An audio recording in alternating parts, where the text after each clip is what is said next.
noite, meus irmãos. Podem sentar-se.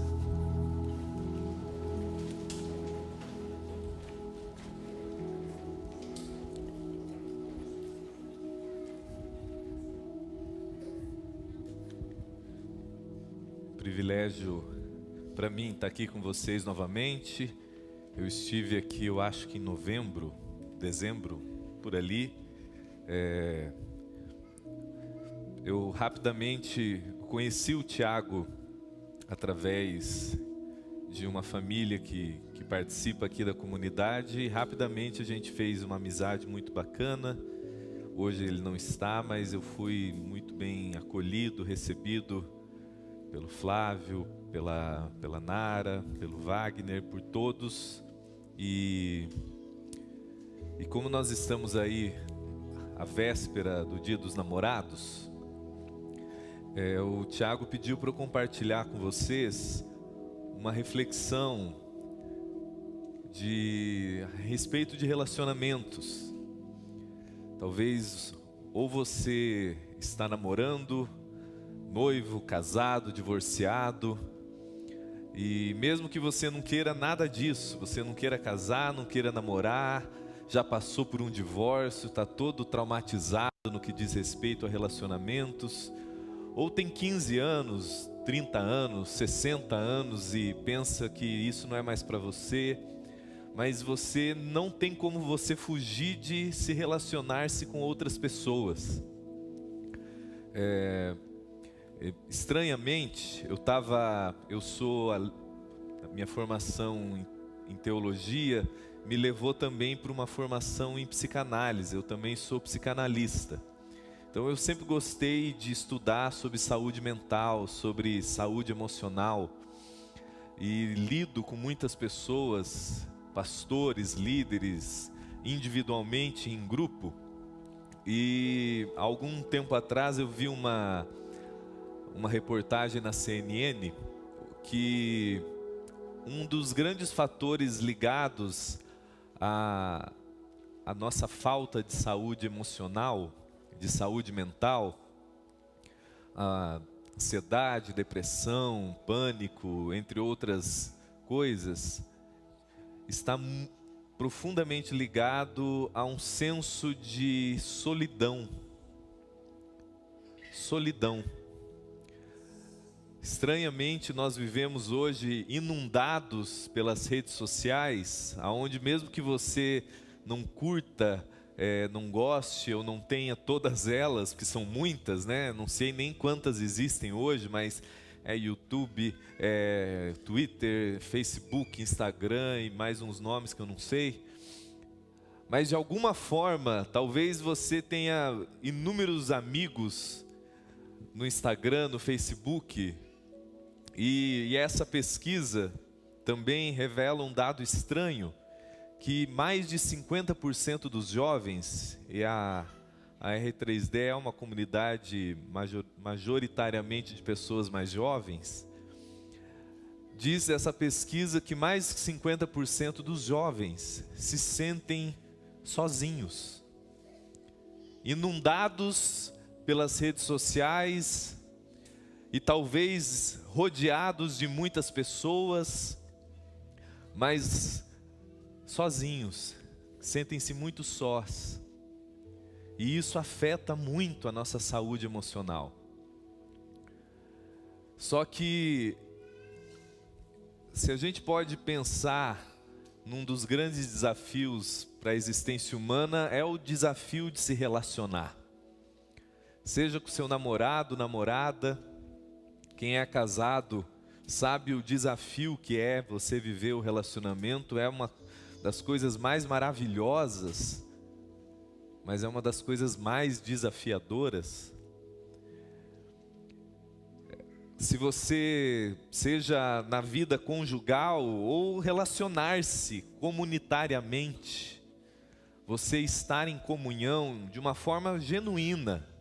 Não estou falando de você bater papo de 5 minutos.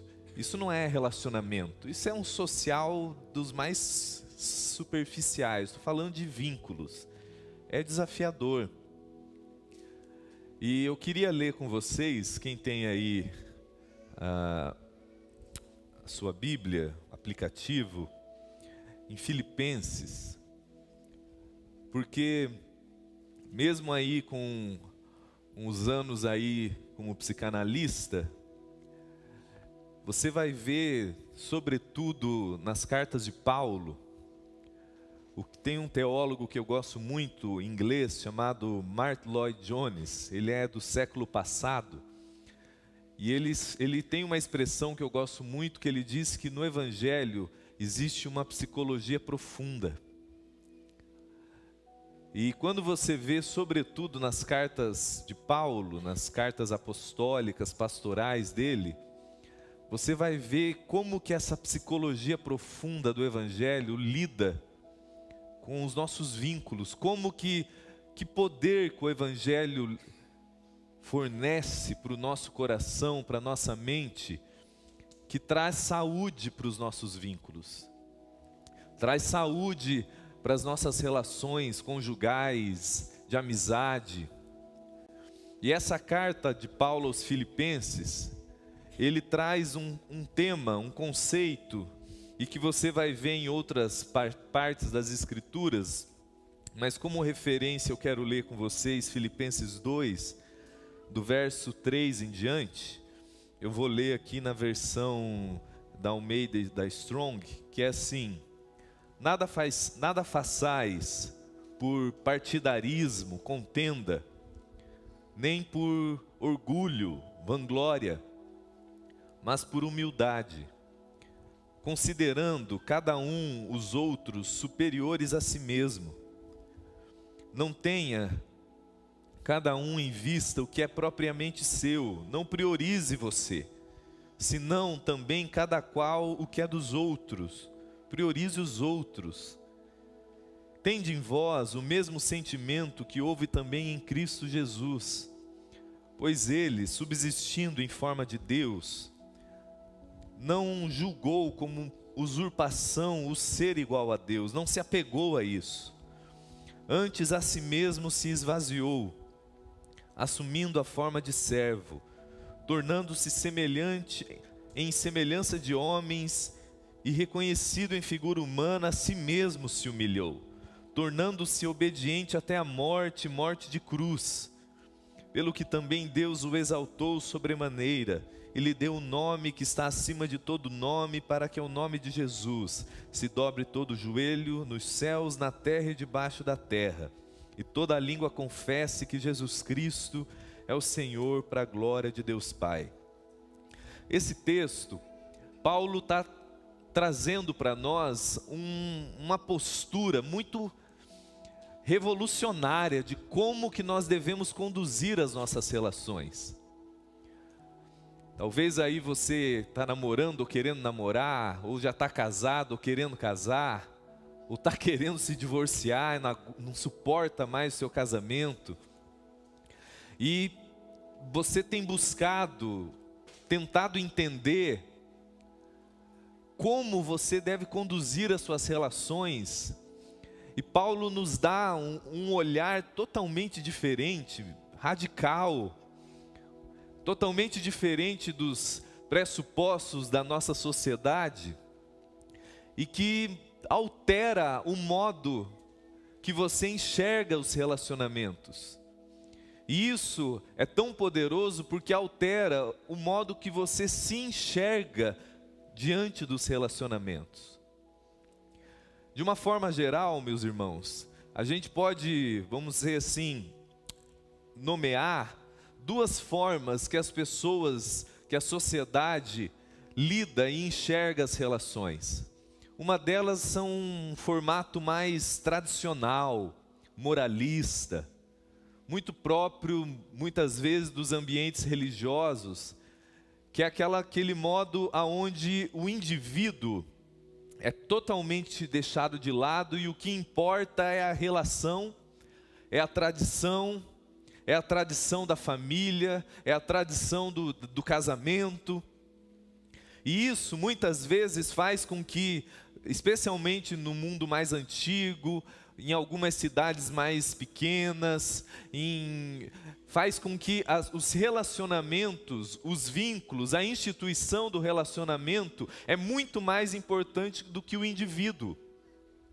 Isso muitas vezes faz com que a relação que às vezes está doente, machucada, ou a pessoa que está naquela relação, ou dentro daquela família, que não quer casar, que não quer ter filho, ou que está sofrendo naquela relação, seja deixada de lado. Não importa se ela está sofrendo, adoecendo, o que importa é aquele casamento, o que importa é aquela relação. Não importa se ela está numa comunidade, numa igreja doente, o que importa é ela participar daquele corpo institucional, mesmo que ele esteja destruindo ela. E se ela é diferente, se ela não quer, se ela não se veste daquela forma, se ela não quer daquele jeito, ela é menosprezada, sufocada.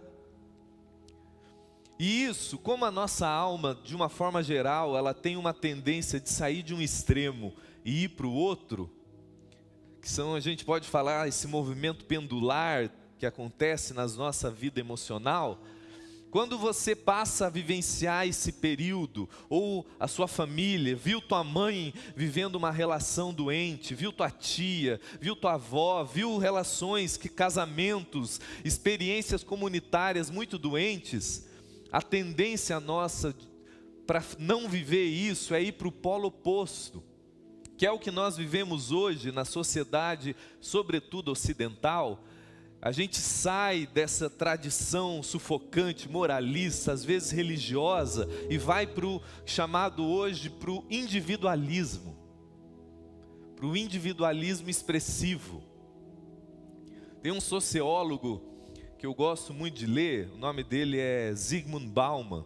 Ele fala que nós vivemos hoje relações líquidas, próprias desse mundo líquido, aonde as relações, os vínculos estão se liquefazendo, eles não têm mais solidez, porque todos, seja na amizade, seja no casamento, seja na vida institucional religiosa, todos estão em busca da autossatisfação, da satisfação do eu.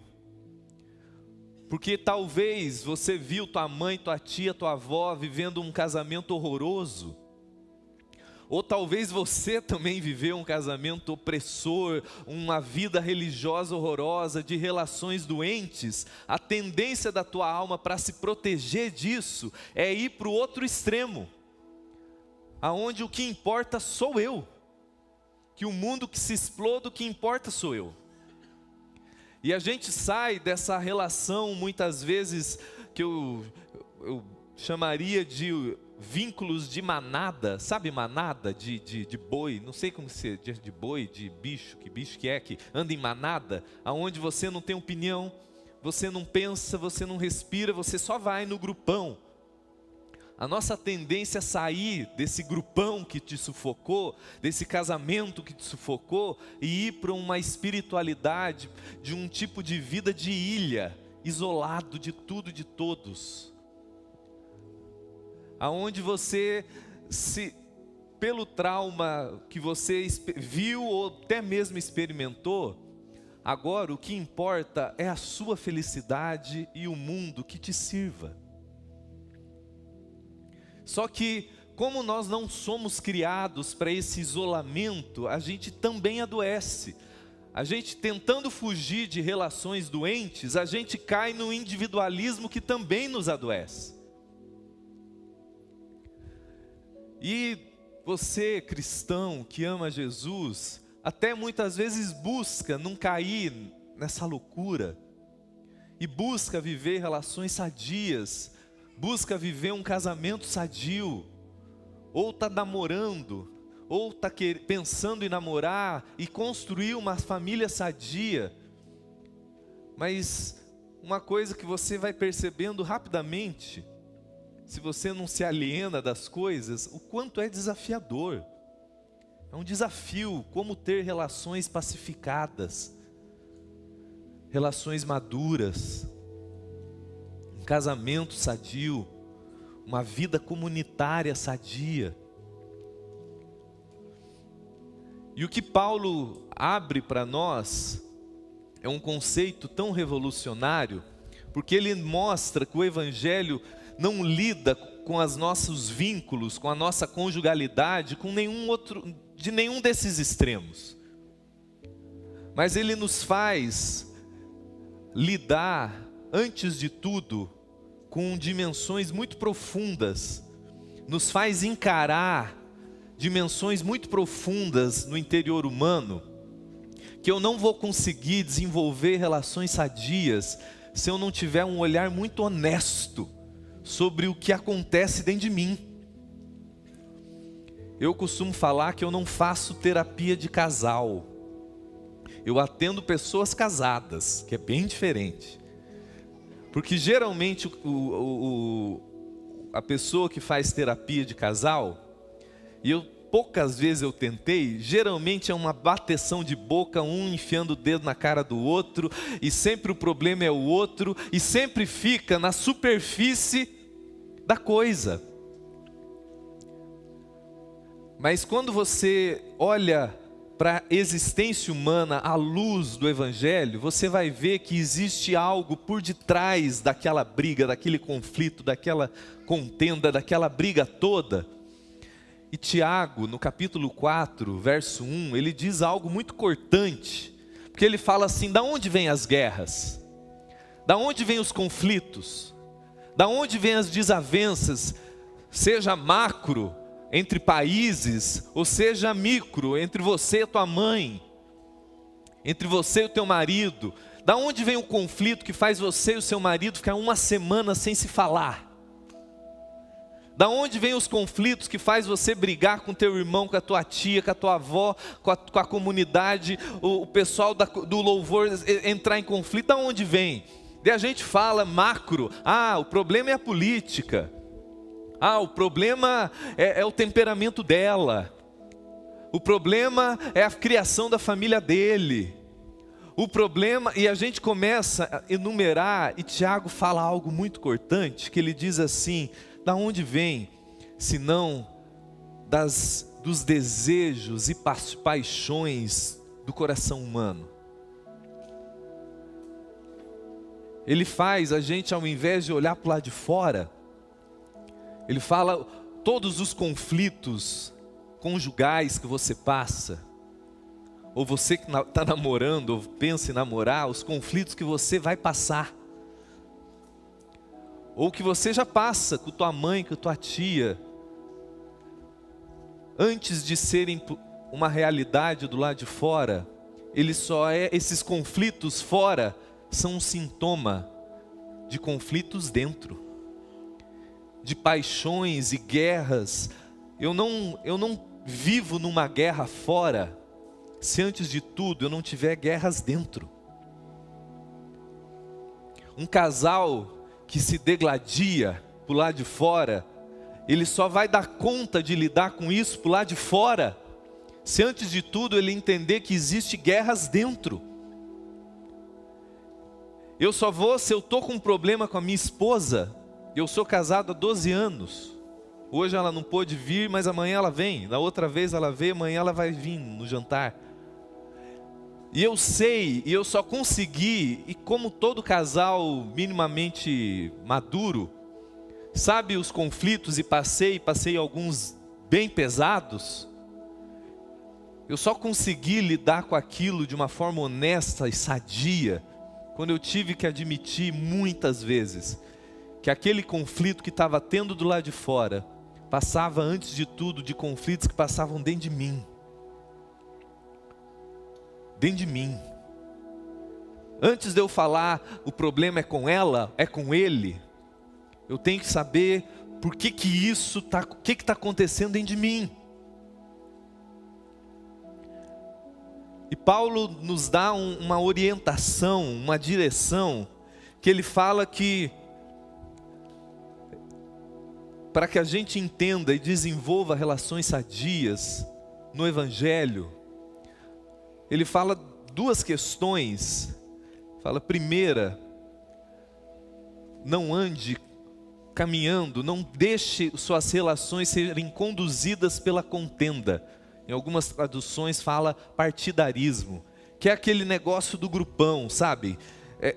A minha família é melhor, o meu jeito é melhor, o meu partido político é melhor, e sempre vai gerando divisões, separações. Eu trabalhei quando eu fiz teologia em 2000 e...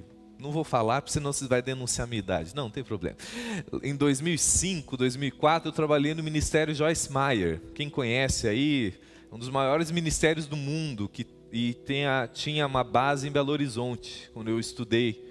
E dos pilares do Ministério Joyce Meyer era não tolerar contenda. Qualquer ambiente de contenda mal resolvida era mandado embora quem estava no pacote. E aquilo parecia muito radical, mas por quê? Porque relações carregadas de contenda são relações que vão adoecer. E essa inclinação, e isso é muito importante, meu irmão, você entender que eu não estou falando apenas de comportamento. O Evangelho está falando de atitude interior. Existe na natureza humana, minha, sua, da faxineira ao presidente da república, do pastor ao médico, ao músico, uma inclinação interior que sempre vai nos puxar para a contenda. Mas Paulo vai além. O Evangelho nos leva para a raiz que está por detrás do esfacelamento dos nossos vínculos e de todas as guerras. Ele fala: não se deixe conduzir por vanglória. Ou em algumas traduções está por orgulho. O problema por detrás de todos os problemas, o conflito por detrás de todos os nossos conflitos é orgulho, vanglória. Essa palavra no original grego, ela significa literalmente vazio de glória. Vazio de glória.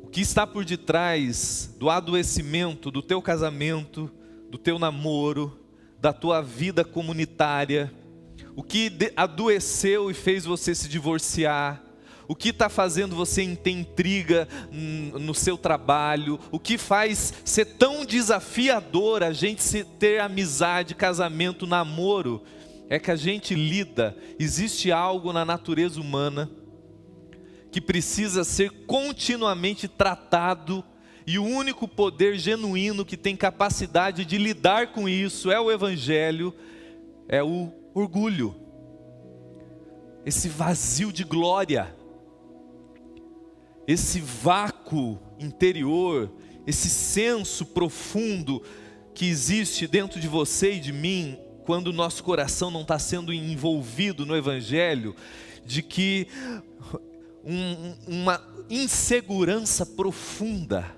essencial, que faz você e eu sermos desesperados por reconhecimento e validação.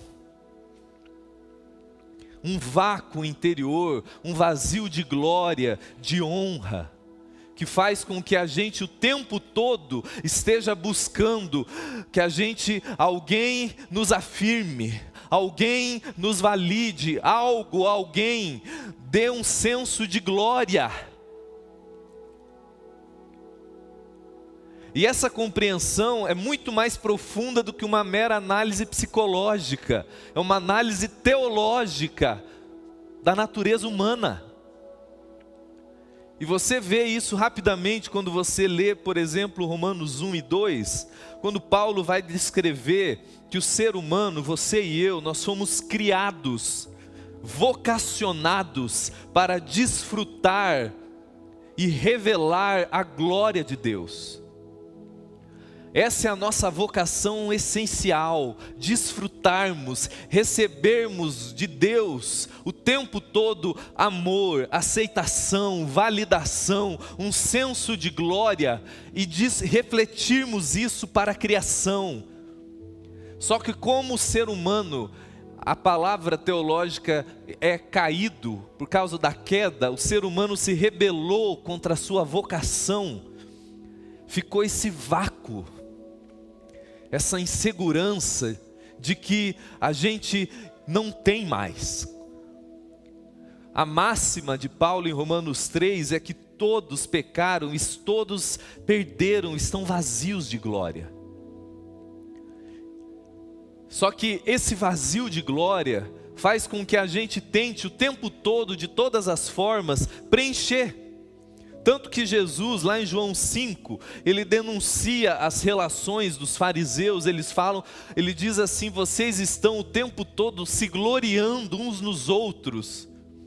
Porque uma das coisas que a gente tem que entender é que a gente vai tentar, como o nosso destino, a nossa vocação é para experimentar glória. Essa é a vocação humana essencial.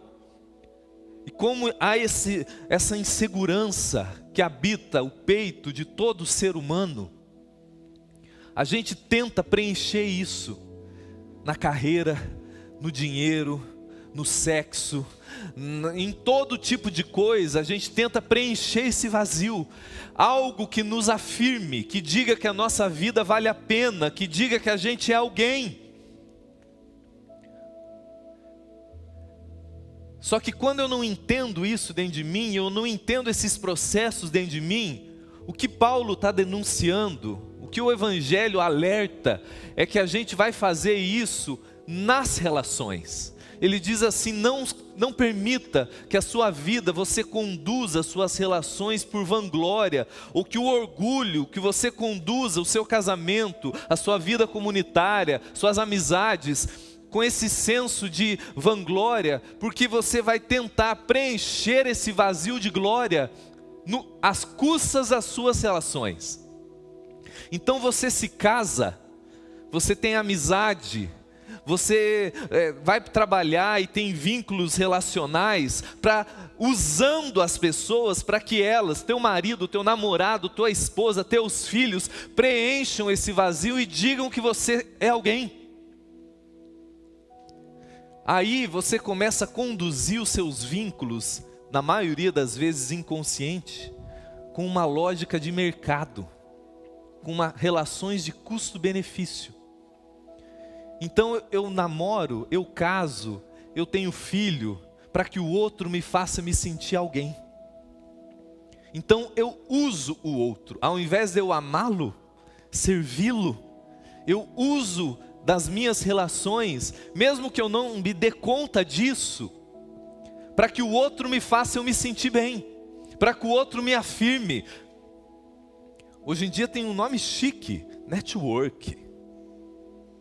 Nada contra você, na sua profissão, quando as coisas são ditas às claras. Eu sou, sei lá, engenheiro e eu estou desempregado, eu vou fazer relações sociais, eu quero conhecer donos de construtora, e ninguém está fingindo para ninguém. O problema é que quando as coisas, isso vai virando um molde do seu olhar da vida, e você começa ao tempo todo usar o outro como essa lógica de mercado. Aí as nossas relações vão ficando cada dia mais líquidas, porque, vamos dizer, eu moro num condomínio ali em Balneário, que na frente tem uma vendinha, sabe essas vendinhas de bairro? E se eu vou lá procurar leite, papel higiênico, e um dia eu fui comprar papel higiênico, era aqueles horroroso, e o que eu fiz? Eu falei: obrigado, Deus abençoe, e fui umas 4 quadras e tinha um mercado gigante. Por quê? Porque eu me relaciono com aquele mercadinho ali com a lógica de mercado, com o custo-benefício. Então aquilo não era bom, ou eu achei algo melhor, com um preço melhor, que dava menos trabalho, eu fui e comprei. Mas o problema é quando isso vira a lógica dos meus vínculos. Então, se a minha amizade com você não está me satisfazendo o tempo todo, eu jogo fora. Se o meu casamento não está me afirmando e preenchendo as minhas inseguranças o tempo todo, para quê? Eu descarto. E eu caso, e eu busco um marido, uma esposa, não lógico, meu irmão, você não vai casar com alguém que você não sente nada, mas não é simplesmente pelo caráter, pela consciência. Não, é como ele me faz me sentir o tempo todo. Então eu tenho filho para isso, para me sentir bem ao meu próprio respeito. Então eu caso para isso. Então eu uso o outro. Só que aí, quando eu começo a desenvolver relações dentro dessa lógica, conduzidas por orgulho, por vanglória, e lembre-se, essa é a tendência de todos nós. A minha mente se fixa na comparação e na competição. Eu começo a me comparar e competir com tudo e com todos. É mãe com filha, é filha com filho, é marido com esposa. E eu começo a me comparar e competir, porque como eu preciso preencher as minhas inseguranças, eu preencho nessas relações aonde eu estou me comparando o tempo todo. O C.S. Lewis, que é um autor inglês muito conhecido, ele diz que a gente não é simplesmente rico, a gente é mais rico do que o outro. Não existe assim, eu sou rico em relação ao outro. Não é que eu estou magro porque você está gordo. Eu sou mais magro do que você, porque eu estou me comparando e competindo com você o tempo todo. E isso faz com que a minha experiência interior, a minha saúde interior, se movimente em dois tipos de complexo: de superioridade ou inferioridade.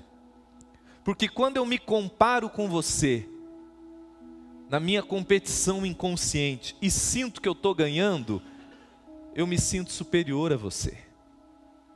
Então eu te olho de cima para baixo. Eu peso uma menos, eu tenho mais dinheiro, minha família é melhor do que a sua. No casamento isso é um inferno. Porque nessa competição existencial que eu não me dou conta, que eu vivo com você, eu estou sentindo que eu estou ganhando, que eu sou melhor do que você. Só que às vezes eu sinto que eu perco. Aí o meu complexo, o senso interior meu é de inferioridade. Então eu te olho de baixo para cima, porque eu sinto que eu estou perdendo. Mas notem, dentro da lógica da psicologia profunda do Evangelho, seja o superiorizado arrogante ou inferiorizado murchinho ali, ambos têm a mesma raiz: orgulho. A pessoa mais arrogante é a mais insegura. O que precisa gritar, humilhar, cara, o que tem ali é só uma criancinha insegura que precisa depreciar o outro para se sentir melhor ao seu próprio respeito. Só que o mudinho, o que não fala nada, também. Só que em algum momento eu sinto que eu ganho, aí eu inflo, aí eu viro um pavão gospel. E em algum momento eu sinto que eu perco, aí eu me sinto um cocô do cavalo do bandido. Mas a base está em vanglória, orgulho. Porque de alguma forma, as nossas relações, se o meu coração, se o meu interior não está sendo o tempo todo tratado no poder do Evangelho, a inclinação natural da condição humana, seja no seu casamento, seja nos seus vínculos de trabalho, no seu namoro, na vida comunitária, vai ser conduzir as suas relações nessa lógica de competição, de comparação, de uma tentativa falaciosa, insegura, ansiosa, de preencher algo que me diga que eu sou alguém, que a minha vida vale a pena. E a receita da frustração. Aí você vive vínculos ansiosos, inseguros. Se o seu filho não faz do jeito que você quer, Você não está simplesmente corrigindo para discipliná-lo pelo bem dele. É porque o erro do seu filho faz você se sentir mal ao seu respeito. Hoje em dia nós temos os pais instagramáveis. Eu não tenho filho. Eu tenho filho para que todo mundo ache que eu sou o máximo, porque eu posto o tempo todo. Já passou? Já teve essa experiência? Deus abençoe que não seja você o caso dessa experiência, de você estar com alguém que assim, ninguém se trata bem, o filho é um horror de mal educação, o pai é um cavalo com o filho, mas na hora de postar todo mundo ao doce. Postou, agora volta a virar assim. Por quê? Porque eu preciso que de alguma forma, mesmo que seja idiota, eu me sinta bem, porque alguém achou que eu sou melhor. Cara, e aí, as minhas relações vão se deteriorando. Meu casamento vai esfacelando, porque são dois inseguros, tentando se afirmar o tempo todo. E isso vai sufocando, você vai trazendo um nível de pressão do seu cônjuge, no teu namorado, na tua namorada, porque ninguém dá conta. Ninguém dá conta. Você vai exaurindo a si e o próximo. E Paulo dá um olhar diferente, ele fala ao contrário. Tenha suas relações conduzidas por humildade. Humildade. O conceito de humildade na nossa mente, geralmente, quando a gente vai falar, aquele ali é humilde, é uma pessoa muda, pobre financeiramente, que não tem opinião para nada, porque ele é humilde. Não tem nada a ver. Muitas vezes o nosso conceito de humildade é uma negação do Evangelho. É só uma pessoa que se autodeprecia, que sente que está perdendo, então ele está todo inferiorizado, e a gente chama isso de humildade. É alguém, uma pessoa que é brilhante, intelectualmente, você fala, você sabe isso aqui? Não, eu não sei, não, eu não sei. Ah, ele é humilde. Não, ele é inseguro. Tem nada a ver. O conceito de humildade do Evangelho é extremamente poderoso, porque ele vai dizer que esse conceito de humildade, ele fala, tende em vós a mesma atitude de Cristo Jesus. Ele é o humilde dos humildes, e você não vê Jesus se flagelando, eu não valho nada mesmo, eu estou perdendo mesmo. O conceito de humildade tem a ver com C.S. Lewis, esse mesmo autor, no livro Cristianismo Puro e Simples dele, ele fala que humildade não é você pensar menos de si mesmo, no sentido de se autodepreciar, achar que você não vale nada, que você é fedido, horroroso, feio, só se autodepreciar. Não. Ele fala que humildade no Evangelho é pensar menos em si, no sentido de o humilde é aquele que finalmente começa a pensar no outro, porque eu posso parar de pensar tanto em mim mesmo. Porque uma das marcas do nosso coração, quando ele é conduzido por vanglória, por orgulho, é, e quanto a mim? E eu? A maioria das guerras no casamento é, mas e eu? E não fizeram nada por mim. Olha o meu peso, olha o meu dinheiro, e quanto a mim? Quando que humildade no Evangelho é, finalmente, por eu estar experimentando segurança no meu interior, eu posso olhar finalmente para o outro. Eu deixei de achar que o mundo gira ao redor do meu umbigo, que todos e tudo está à minha disposição,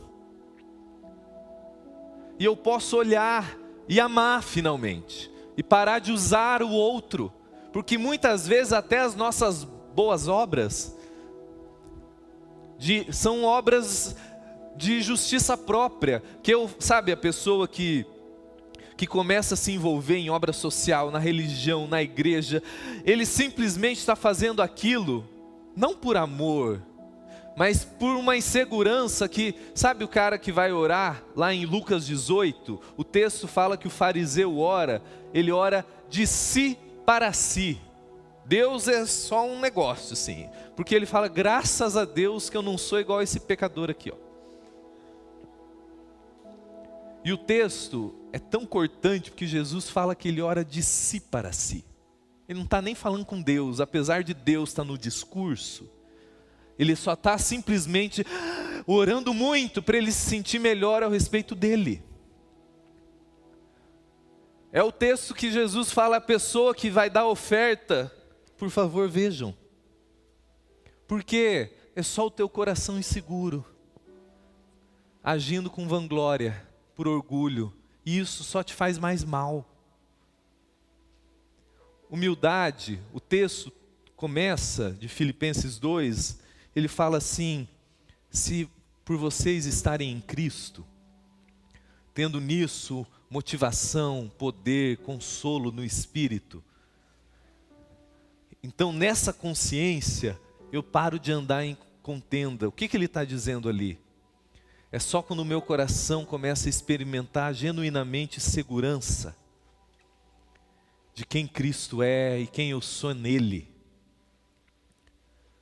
Quando eu começo no Evangelho são boas notícias. O Evangelho não são regras do que você tem que fazer. Isso é princípio.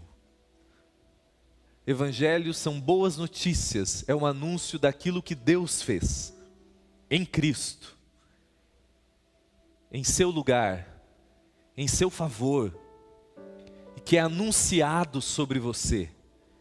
E essas boas notícias de quem você é em Cristo, nele, e quem Ele é em você, que essa glória perdida no Éden,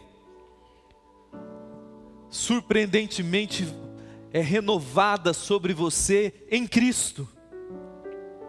E o seu coração começa a descansar e a desfrutar pelo poder do Espírito, por essa mudança profunda de entendimento sobre quem você é.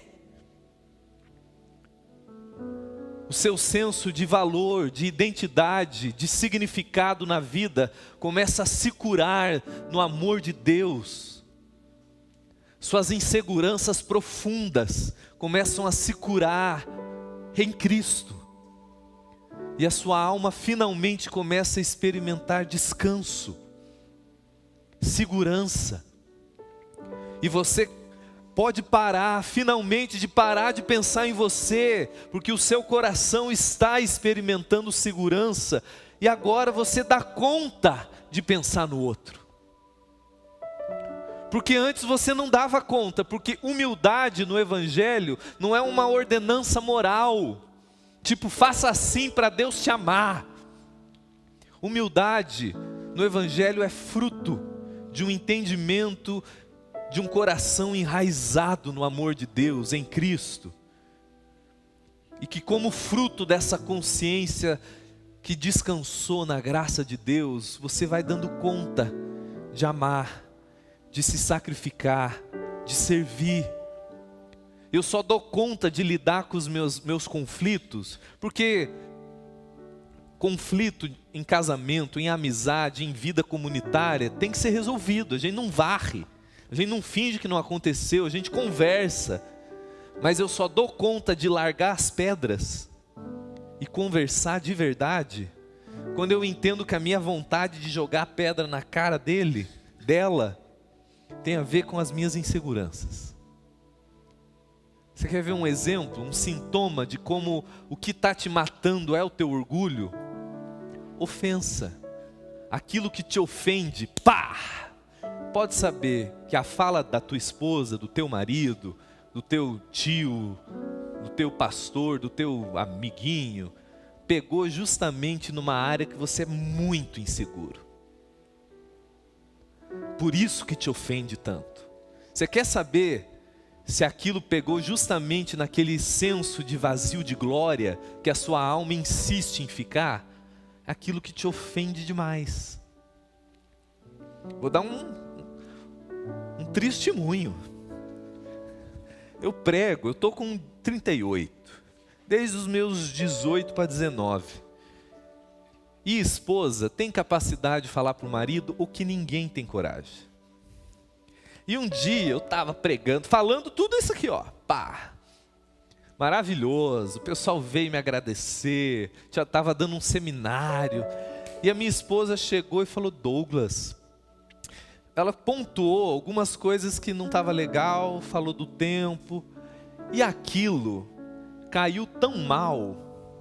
E eu falei uns negócios para ela, ela só olhou para mim, ela falou: você notou o quanto que se eu critico a sua forma de pregar, você se ofende?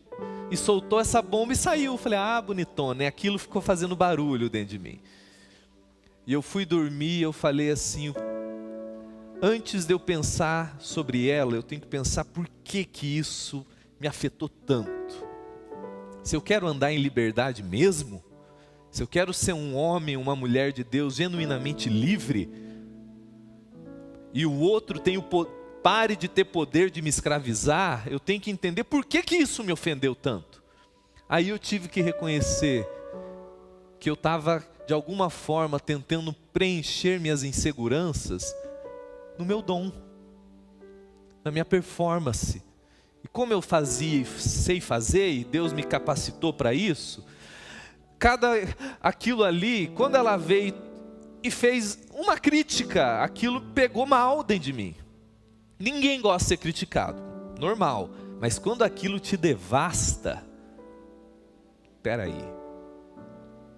No casamento, no namoro, quando o teu namorado, a tua esposa, teu primo, seja lá quem fala algo que faz você perder o rumo, por mais idiota que ele tenha sido, se você quer genuinamente andar em liberdade interior, você tem que falar: meu Deus, por que isso me ofendeu tanto? Aonde que isso pegou nas minhas inseguranças? Porque senão vai ser só uma guerra, aonde você vai tentar ofender. É assim é aí que o diabo gosta. Porque a maioria das guerras de discussão, marido e mulher, namorado, namorada, amigo, é porque um está muito ofendido e ataca para ofender o outro, cara, e aí que acaba. Ou vai vivendo relações doentes, 10, 20 anos. E o que me capacita, o que me dá poder genuíno, psicológico, espiritual, para eu falar sobre aquilo, lidar com aquilo, é entender que o meu coração está tentando projetar em algo, em alguém, numa situação, o meu senso de valor, o meu senso de identidade. E é isso que o Evangelho lida dentro de mim. E para encerrar, lá em Gálatas 6, Paulo usa uma expressão que ele repete em 1 Coríntios, ele repete em Romanos 3, e ele vai falar a mesma questão de que a gente está o tempo todo se gloriando em algo. A questão não é se nós estamos se gloriando, a questão é no quê. E a palavra que ele vai usar, porque ele vai dizer assim em Gálatas 6, que nós devemos nos gloriar apenas na cruz de Cristo. Porque ele usa essa expressão, uma expressão de guerra. Lembre-se, Paulo está debaixo do Império Romano. Essa expressão se gloriar, você vê muito em filmes. Quem já assistiu Game of Thrones, 300, Vikings, aqueles caras que começam, antes de ir para a guerra, começam a falar: nós somos os melhores, nós temos as melhores armas, nós já vencemos. É aquele negócio que você faz nos cursos de coach, que começa assim: yes, eu mereço, eu sou o cara. É aquele negócio que você começa a se gloriar para extrair autoconfiança, para sentir alguém que dá conta. E Paulo usa essa expressão, querendo nos dizer que todas as coisas que nós buscamos nos gloriar, nos escravizam, nos adoecem, nos embabacam, que nós projetamos na nossa carreira, no nosso corpo, no nosso dinheiro, no nosso casamento, nos nossos filhos. Tentamos extrair um senso de glória, que a gente chama de autoconfiança. Essas autoajuda gospel ruim que a gente lê aí, que daí o cara está se sentindo o máximo, porque na comparação e na competição ele está ganhando. É um bando de crente no casamento, é marido disputando com a esposa, porque ele está tentando se gloriar em algo. Mas Paulo vai dizer assim, que o meio para a gente experimentar descanso, liberdade, e vai curando o nosso coração, as nossas inseguranças, e vai nos capacitando a andar em humildade, nos vínculos, em pensar no outro, é quando a gente se gloria só na cruz de Cristo. Aí ele diz assim: quando eu me glorio só na cruz de Cristo, então o mundo é crucificado para mim e eu para o mundo, porque o que importa não é mais a circuncisão ou a incircuncisão, o que importa é ser nova criatura. O que ele está dizendo? O meu senso de glória, o meu senso de quem eu sou, de valor, de significado, de identidade é extraído apenas da graça de Deus revelado em Cristo na cruz. Ali, quando eu olho para a cruz, não é simplesmente um espetáculo de horror público. Ali eu vejo a revelação de que tudo em mim, que eu olho que está errado, que eu não estou acertando, quanto que eu falho mesmo, tudo ali estava sendo resolvido. Deus estava absorvendo as minhas vergonhas, minhas culpas, minhas maldições.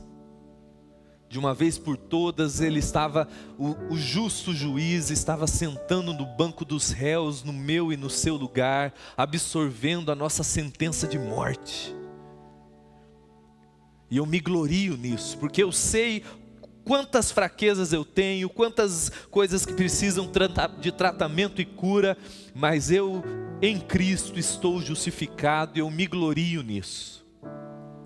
Mas não apenas as minhas misérias, vergonhas, maldições foram absorvidas naquela cruz, mas eu e você que estamos em Cristo fomos vestidos de dignidade, beleza, santidade, justiça. Nós estamos, conforme Paulo vai dizer, vestidos de Cristo. Por causa da cruz, aquele que absorveu a nossa morte, loucura e pecado, nos vestiu de justiça, santidade e beleza. E Romanos 2 fala algo maluco. Paulo vai dizer que agora o aplauso que nós recebemos é do próprio Deus, dizendo: parabéns, meu filho. Aquilo que você tentava projetar no teu filho, na tua marida não, né? No teu marido, na tua esposa, no teu casamento, a sua alma insegura o tempo todo tentava. Pelo Evangelho, a sua alma vai entrando em descanso, porque você vai entendendo que em Cristo você tem valor, você é amado. Os olhos de Deus sobre você vê você vestido de Cristo, de dignidade, de valor. Você pode parar de tentar usar o teu marido para sentir alguém. Você pode parar de tentar usar tua filha para sentir melhor a seu próprio respeito. E como que isso acontece na prática? Você se gloria intencionalmente, através de louvor, meditação, pregação. A sua alma vai sendo educada pelo Evangelho a se gloriar em Cristo, na cruz de Cristo, no amor de Deus por você em Cristo. Quanto mais isso você vai fazendo intencionalmente, você vai se gloriando nele, no amor dele, na cruz de Cristo. Você entende que todos os dias, quando você sai da sua cama, meu irmão, a sua alma naturalmente vai querer te levar para um campo de guerra, tentando o tempo todo se gloriar nas coisas para sentir alguém. No Evangelho, essa caçada contínua de valor para você e para mim que estamos em Cristo, ela acabou. Você está nele. E porque você está nele e se gloria nele, o seu valor você encontra nele, a sua identidade você encontra nele, a sua segurança, a sua glória, a sua busca por glória, acabou em Cristo. E na cruz de Cristo, com esse símbolo eterno, Romanos 5, verso 8, fala que Deus prova o seu amor por nós, tendo Cristo morrido por nós, sendo nós ainda pecadores. Ele fala, quanto mais agora, justificados, perdoados. E você olha na cruz de Cristo e na graça de Deus revelada ali, fala, é aqui minha alma, é aqui minha alma que eu encontro o meu senso de glória. É isso que eu precisava. Isso não exime você de conflitos em relação. Isso não faz com que o seu casamento vire cor-de-rosa. Isso não faz com que todo mundo vire um docinho, não. Mas isso vai tirando a tensão interna da relação. Porque você vai dando conta de andar em humildade, numa atitude como a de Cristo. João 13, eu achei muito bacana, eu não sabia que tinha ceia hoje, fiquei sabendo chegando. Mas João 13, na última ceia, fala que Jesus tem a chamada cena de lava-pés. Jesus lavando os pés dos discípulos. Mas o texto começa de uma forma maravilhosa, que ele diz assim: e Jesus, sabendo quem ele era, que tinha vindo do Pai e voltaria para o Pai. E Jesus, sabendo quem ele era, que tinha vindo do Pai e voltaria para o Pai, se levanta, por causa do que Jesus sabia ao seu próprio respeito. Ele podia, ele tinha força interna, psicológica, espiritual, para olhar e falar, eu estou aqui para servir vocês. Enquanto o nosso coração não está se gloriando, extraindo o nosso senso de glória, do amor de Deus revelada na cruz, nós vamos usar os outros. Você vai usar teu filho, você vai usar teu marido, você vai viver em guerra com o mundo e com todos, porque está acontecendo uma guerra dentro de você. Mas quando o Evangelho é poderoso, porque é esse poder que vai lidando com essas guerras e pacificando. A ceia, a oração, o louvor, não é só um rito, é um meio de você se gloriar, trazer à memória a sua alma, quem você é em Cristo, quem Cristo é em você, o amor de Deus por você.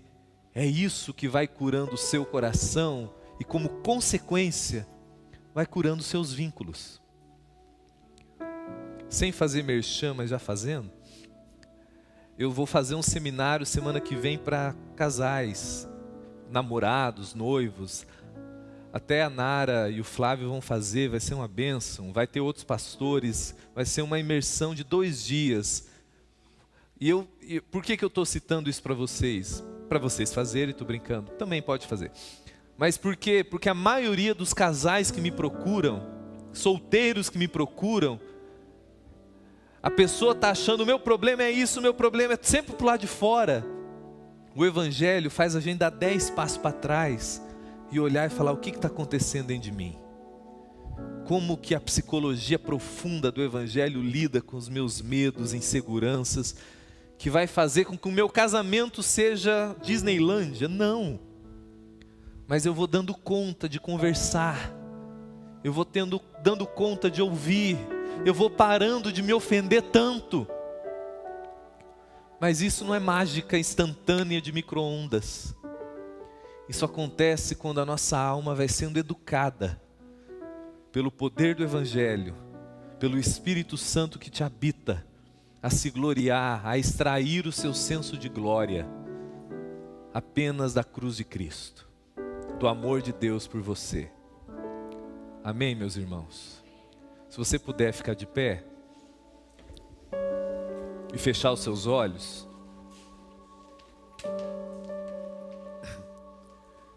Senhor Deus, muito obrigado Muito obrigado pelo privilégio de ouvirmos mais uma vez a Tua voz através da Tua palavra.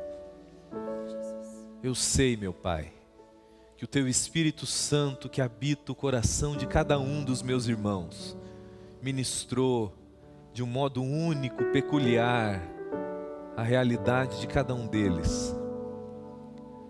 E a minha oração, Senhor, é que o Teu Espírito Santo, através do poder do Teu Evangelho, possa nos levar a relações de humildade, de amor sacrificial, através desse descanso profundo, de nos gloriarmos apenas em Ti, em quem nós somos no Senhor e quem o Senhor é em nós, na Tua cruz, na Tua graça maravilhosa, que nos deu um novo nome, uma nova identidade, que perdoou os nossos pecados, que nos declarou justos, que nos redimiu, que nos fez Teus filhos. Que essa segurança profunda que vai curando esses vazios de glória que muitas vezes latejam no nosso peito, que o Senhor possa nos levar a esse lugar contínuo e profundo de segurança, descanso e paz, de nos vermos como Teus filhos amados, como Teus amados, redimidos, aceitos, aonde podemos finalmente parar de usar os outros, mas amar os outros. É só o Senhor que tem esse poder de fazer isso em nós. Em nome de Jesus, muito obrigado, porque sei que o Senhor já está fazendo isso. Em nome de Jesus. Amém. Amém.